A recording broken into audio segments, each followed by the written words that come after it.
सार बचन राधा स्वामी वार्तिक भाग पहला दफा 52। और जो कि अवतारों और पैगंबरों ने जो अपने वक्त में अपने असल पद को जहाँ से वे आए थे मालिक करार दिया, या खुद आपको मालिक का भेजा हुआ या उसका प्यारा बतलाया और लोगों से अपने तय पुजवाया या अपना इष्ट बंधवाया, तो यह बात गलत न थी। पर इस सूरत में सिर्फ उन्हीं लोगों का गुजारा हुआ जो कि उनके वक्त में मौजूद थे। उनको अपने पद की मुक्ति उन्होंने बख्शी। पर जो लोग कि उनके बाद उनके मत में आए, उन्होंने सिर्फ टेक उनके नाम की बांध ली और उनके तन मन की हालत नहीं बदली, तो इस टेक से कभी मुक्ति प्राप्त नहीं हो सकती। यही हाल संतों के इष्ट वालों का भी समझना चाहिए कि जो शख्स कि संतों के रूबरू आए और उनके चरणों में सेवा और भक्ति की और उनसे उपदेश लिया, वह बेशक अधिकारी मुक्ति के हुए। और जो पीछे हुए और उन्होंने सिर्फ इष्ट या टेक संतों की बांध ली और अपने वक्त का पूरा गुरु यानी संत या कि पूरा साध न खोजा, और जो मार्ग यानी रास्ता और तरीका अभ्यास का कि संतों ने मुकर्रर फरमाया है उस पर न चले, तो वह भी और मत वालों की तरह से अधिकारी मुक्ति के नहीं हो सकते।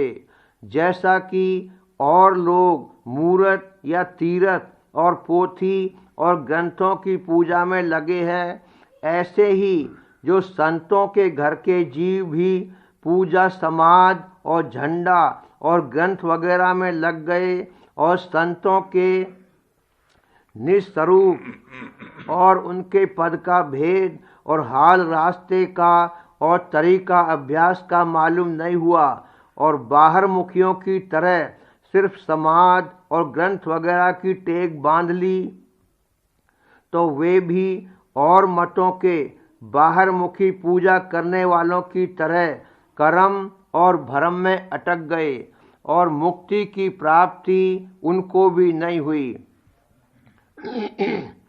असल संतपंथी वह है कि जो उनके हुक्म के मुआफिक अभ्यास करे और रास्ते की मंजिलें पार करके स्थान सत्य पुरुष राधा स्वामी में पहुँचे या चलना उस रास्ते पर शुरू कर दे, तो वह बेशक एक दिन सच्ची मुक्ति को प्राप्त हो जाएगा।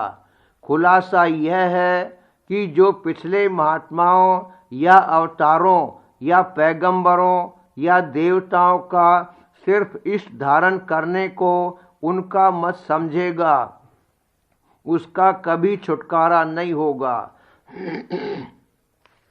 दफा 53।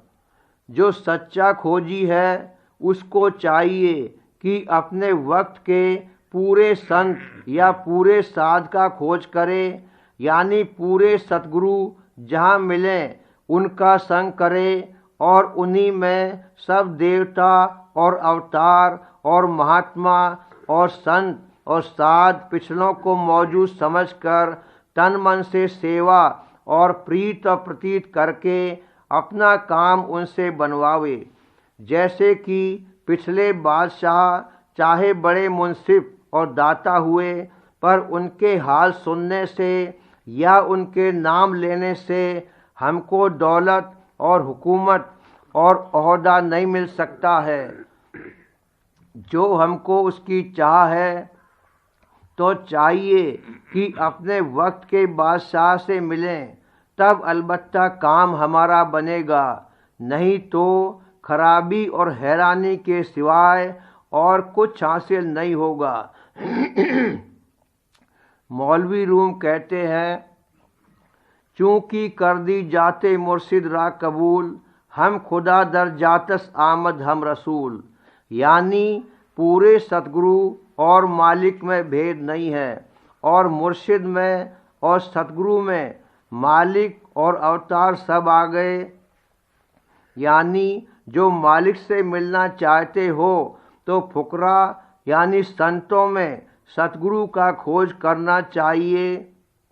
और यह जरूर नहीं कि संत कपड़े रंगे हुए को कहते हुए, संत उनको कहते हैं जो सच्चे मालिक से सत्यलोक में पहुंचकर मिल गए, चाहे वे गृहस्थ में होवें या विरक्त, चाहे ब्राह्मण होवें या और कोई जाति में होवें। मालिक का दीदार दुनिया में और कहीं नहीं है, या तो अपने अंतर में या पूरे साध और पूरे संत में, जो कि कुल जगत के कुदरती गुरु हैं। और खोजने वालों को इन्हीं दो स्थान पर दर्शन मालिक का प्राप्त होगा, और मूरत, तीरथ, व्रत और चार धाम और मंदिरों में कहीं पता और निशान उसका नहीं मिलेगा। मौलवी रूम कहते हैं, मस्जिद हस्त अंदरूने औलिया सिजदा गाहे जुमला अस्त आजा खुदा। यानी महात्माओं के अंतर में मंदिर और मस्जिद है, और वहीं जो कोई मालिक और खुदा को सिजदा करना चाहे मत्था टेके। और यह भी कहा है कि गुफ्त पैगंबर की हक फरमूदा अस्त मन ने गुंजम हेश दर बाला ओ पस्त दर दिले मोमिन भी गुंजम ई अजब गर मरा ख्वाही अजा दिल हा तलब। यानी खुदा ने पैगंबर साहब से कहा कि मैं कहीं नहीं रहता हूँ, न आसमान में और न जमीन में, पर अपने प्रेमी भक्तों के हृदय में रहता हूँ। जो मुझको चाहे वहाँ जाकर उनसे मांगे। इस वास्ते हर एक सच्चे चाहने वाले मालिक के को मुनासिब है कि अपने वक्त का सतगुरु खोज कर उनसे उपदेश लेवे और उन्हीं के चरणों में तन मन धन से सेवा और प्रीत और प्रतीत करे। थोड़े ही अरसे में उसका काम बन जावेगा। संस्कृत में भी कहा है, गुरुर ब्रह्मा गुरुर विष्णु गुरुदेव महेश्वर गुरुरेव परब्रह्म तस्मै श्री गुरुवे नमः। श्री कृष्ण महाराज ने भी भागवत और गीता में लिखा है कि जो कोई मुझसे मिला चाहे और मेरी सेवा और प्रीत करना चाहे तो मेरे जो प्रेमी जन साध और भक्त हैं उनकी जो सेवा करेगा वह मेरी सेवा है, और मैं उससे प्रसन्न होऊंगा और वही मेरा प्यारा है। जो मेरे सच्चे भक्तों से प्रीत करता है, और न मैं आकाश में रहता हूँ और न पाताल में, और न मैं स्वर्ग में रहता हूँ और न बैकुंठ में। जो साध और भक्त जन मेरे प्रेमी हैं उनके हृदय में मेरा निवास है।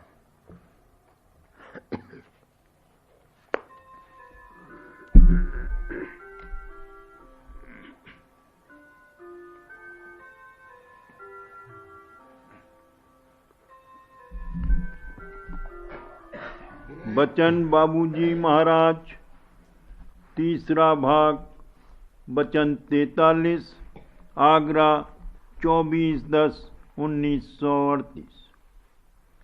मनुष्य को हमेशा ये चाह रहती है कि सुख मिले और दुख न आवे। उसकी वजह ये है कि सूरत आनंद रूप है और मन भी बहुत ऊंचे घाट का सुख पाए हुए है, मगर इस देश में सुख बहुत कम है और बहुत कम देर ठहरता है और उसके साथ दुख लगा हुआ है। इसके अलावा पदार्थ और जरिए की मोहताजी है। ये मोहताजी सूरत पर आवरण चढ़ने की वजह से है। जब आवरण दूर हो तो मालिक रूप हो जाएगी और आनंदमय हो जाएगी। इन आवरणों को हटाकर आनंदमय और ज्ञानमय होना ही उद्धार है। इसकी जुक्ति सूरत शब्द अभ्यास है। मनुष्य को सदा ये चाह रहती है कि सुख मिले और दुख ना आवे। जितने कार्य और चेष्टा ये करता है सब इसी निमित्त होते हैं। वजह इसकी ये है कि इसके अंदर में जो सूरत है वो स्वयं सुख और आनंद रूप है, और जो मन है वो भी ब्रह्म की अंश है और बहुत ऊंचे घाट का सुख और आनंद पाया हुआ है। मगर इस देश में आकर ये हालत पैदा हो गई है कि सुख बहुत कम है और बहुत कम देर ठहरता है और उसके पीछे दुख लगा हुआ है। दूसरी बात यह है कि सुख प्राप्त करने के लिए पदार्थ और जरिए यानी औजार की मोहताजी हो गई है। सुख और रस लेने के लिए कोई पदार्थ चाहिए। मसलन दृष्टि की इंद्री का रस लेने के लिए कोई खूबसूरत रूप और चीज चाहिए। इसी तरह श्रवण, नासिका और त्वचा इंद्रियों को अपने अपने रस के लिए पदार्थ की जरूरत है। अगर कोई मायक पदार्थ न मुहैया हो तो रस नहीं ले सकता। दृष्टि के ज्ञान और रस लेने की शक्ति तो दृष्टि की धार में है, मगर उसके लिए आँख के औजार की जरूरत है। अगर दृष्टि का औजार यानी आँख खराब हो जाए या फूट जाए तो अंदर में दृष्टि की शक्ति हुआ करे, कुछ देख नहीं सकता और दृष्टि का ज्ञान और रस नहीं ले सकता। इसी तरह श्रवण के ज्ञान की शक्ति को कान, घ्राण की शक्ति को नाक और रसना के ज्ञान की शक्ति को जवान की जरूरत है। रस और ज्ञान की शक्ति तो सुरत ही की है, मगर यहाँ देह और औजार और जरिए और पदार्थों के अधीन और मोहताज हो गई है। सुरत जो कि वास्तव में स्वयं और स्वतंत्र सुख और आनंद रूप है, यानी जिसको रस और ज्ञान प्राप्त करने के लिए किसी जरिए, औजार और पदार्थ की जरूरत नहीं है, उसको ये मोहताजी क्यों और कैसे पैदा हुई और वो क्यों इस देश में आई अथवा भेजी गई, ये एक अति प्रश्न है। इसका उत्तर संत मत में साफ साफ तौर से बतलाया और समझाया जा सकता है। उसके लिए तमाम रचना का भेद कि वो कैसे हुई, क्यों हुई और किस कायदे से हुई और उसका क्या मतलब है वगैरह वगैरह, ये सब बातें बयान करने की ज़रूरत होगी। इस जगह सिर्फ संकेत में इतना कह दिया जाता है कि मालिक ने कोई अपना मतलब निकालने और सिद्ध करने के लिए रचना नहीं की है।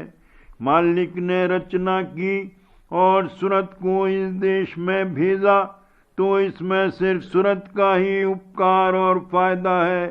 मालिक का हर काम केवल उपकार के निमित्त ही होता है। अगर उपकार के अतिरिक्त किसी और मतलब से किसी ने रचना की तो उसका नाम मालिक भी नहीं हो सकता। मालिक के यहाँ से सदा उपकार ही उपकार होता है। रचना का मकसद फैज़े आम यानी सबको फायदा पहुँचाने का है। सूरत के उतार में उस पर गिलाफ यानी आवरण पर आवरण चढ़ते गए हैं, जिनकी वजह से वो मोहताजी पैदा हुई जिसका ऊपर जिक्र किया गया है। अंतर के अंतर में तो वही निर्मल सूरत है जिसमें बिना किसी जरिए और पदार्थ के स्वयं और स्वतंत्र सुख हासिल करने की योग्यता और शक्ति है। मगर जिस गिलाफ या परत में बैठकर वो कार्रवाई करती है, उस गिलाफ की स्थूलता के मुताबिक उसके ज्ञान की शक्ति महदूद और मोहताज है। इस देश में स्थूल मन व माया के गिलाफों में आकर वो बैठी है, यानी उस स्थूल देह धारण की है और ज्ञान हासिल करने के औजार कान, आँख, नाक वगैरह भी बड़े स्थूल हैं। उनमें जब धार आती है तब यहाँ के पदार्थों का ज्ञान और रस हासिल होता है, मगर वो बहुत ही कम और एक निहायत छोटे से हल्के का ज्ञान होता है। इंसान अपनी आँख से एक बहुत छोटे से हल्के के अंदर की चीज देख सकता है, उसके बाहर की चीज नहीं दिखाई देती। चलकर अपनी आँख को वहाँ ले जाए तब दिखाई दे सकती है। इसी तरह से और सब ज्ञान की इंद्रियों और शक्तियों का हाल है, और जो ज्ञान प्राप्त होता है उसकी भी कुछ हैसियत नहीं है। कहने का मुद्दा ये है कि सूरत के नीचे उतरते उतरते उस पर मन और माया के इस कदर गिलाफ और आवरण चढ़ गए हैं कि ज्ञान और रस प्राप्त करने की शक्ति की तीक्ष्णता और तीव्रता करीब करीब नदारत हो गई है। अगर आवरण और गिलाफ हटाए जावें तो ज्ञान का बड़ा विकास हो सकता है, यहाँ तक कि जब सब गिलाफ दूर हो जावेंगे और सूरत अपने रूप में न्यारी निकल आवेगी, तब सर्वज्ञानी हो जाएगी। कोई चीज ऐसी नहीं होगी जिससे ये बेखबर रहे। मालिक की अंश है और मालिक रूप हो जाएगी, स्वयं और स्वतंत्र रस और आनंदमय हो जाएगी। आवरणों को हटाकर इस अवस्था को प्राप्त करने का नाम संत मत के अनुसार सच्ची मुक्ति और उद्धार है, और गिलाफों और आवरणों का हटाना बिना योगाभ्यास के नहीं हो सकता है।